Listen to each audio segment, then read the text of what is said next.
Good morning बच्चों, कैसे हैं आप सभी लोग बच्चों? बढ़िया होंगे उम्मीद करें बच्चों। आज हम बच्चों आपको सिखाएंगे ग्लूकोज की संरचना के बारे में और साथ साथ ये भी बताएंगे बच्चों कि ग्लूकोज में कितने प्राथमिक OH होते हैं, कितने द्वितीयक OH होते हैं या कितने तृतीयक OH होते हैं। क्योंकि बच्चों ये क्लास 12 का इम्पोर्टेंट क्वेश्चन है, एग्ज़ाम में बार बार आता है बच्चों। तो आइए हम आपको एक सिंपल विधि से सिंपल स्ट्रक्चर बना के बताते हैं बच्चों कि कितने OH होंगे ग्लूकोज में, प्राथमिक, द्वितीयक और तृतीयक। ठीक बच्चों, आइए देखते हैं। देखिए बेटा, ग्लूकोज का जो सूत्र होता है बेटा C6H12O6 होता है बेटा। ये ग्लूकोज का सूत्र है बेटा C6H12O6। ग्लूकोज को बेटा हम एल्डोहेक्सोज भी कहते हैं। क्यों कहते हैं बच्चों ग्लूकोज को एल्डोहेक्सोज? क्योंकि देखिए बेटा, ग्लूकोज से 1 2 3 4 5 6 कार्बन लगे हैं बेटा, इसलिए इसको हेक्सोज कहते हैं। और चूंकि बेटा जो पहला कार्बन होता है बेटा ये एल्डिहाइड समूह के रूप में होता है, ये देखिए एल्डिहाइड समूह के रूप में होता है बेटा, इसलिए इसको एल्डो कहते हैं। तो ये पूरा हो गया एल्डोहेक्सोज। ठीक बच्चों, अब देखिए बेटा ये ग्लूकोज की हमने एक संरचना बना के रखी है पहले से आपके लिए। ये एक सिंपल लाइन में 6 कार्बन थे बेटा, 1 2 3 4 5 6 कार्बन जुड़े हुए हैं बेटा।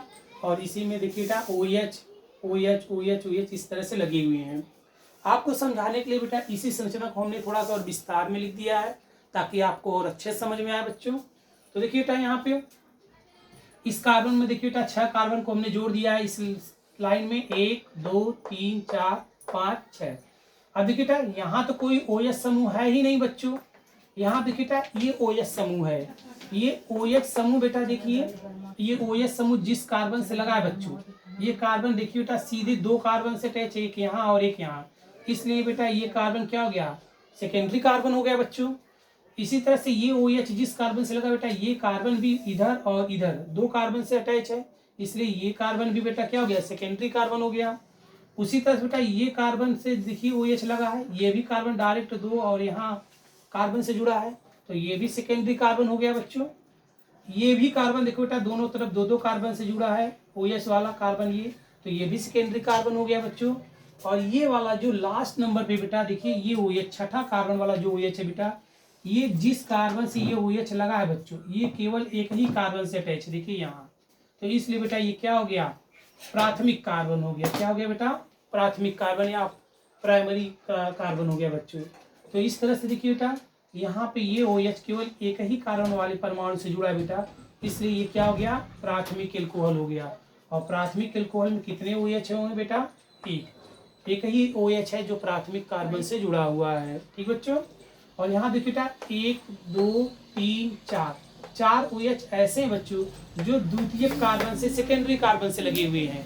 यानी हम कह सकते हैं बेटा कि 4 OH ऐसे हैं जो द्वितीयक एल्कोहल हैं। कितने हैं बेटा, 4, और क्या है, द्वितीयक एल्कोहल। ठीक बच्चों, अब अगर कोई कहे बच्चों कि तृतीयक एल्कोहल कितने, तृतीयक OH कितने होंगे बेटा एल्कोहल में, तो देखिए बेटा इसमें कोई ऐसा OH समूह नहीं है जो डायरेक्ट 3 कार्बन परमाणु से जुड़ा हो, तो इसलिए बेटा इसमें तृतीयक एल्कोहलों की संख्या कितनी हो जाएगी बच्चों, 0 हो जाएगी। ठीक बेटा, तो उम्मीद करते हैं बच्चों कि ये आपको समझ में आया होगा। तो इस तरह से आप बता सकते हैं बच्चों कि ग्लूकोज की संरचना में प्राथमिक एल्कोहल की संख्या 1 होती है बेटा, क्योंकि यहाँ पे एक ही कार्बन से जुड़ा होता है, और द्वितीयक एल्कोहल की संख्या 4 होती है बेटा, और तृतीयक एल्कोहल की संख्या कितनी होती है, 0 होती है। ठीक बच्चों, तो आपको समझ में आया होगा बेटा। अगर आपको कुछ कम समझ में आ रहा है या कुछ और जानना है बच्चों, कोई और चीज़ आप जानना चाहते हैं तो कमेंट बॉक्स में ज़रूर लिख के बताइए बच्चों।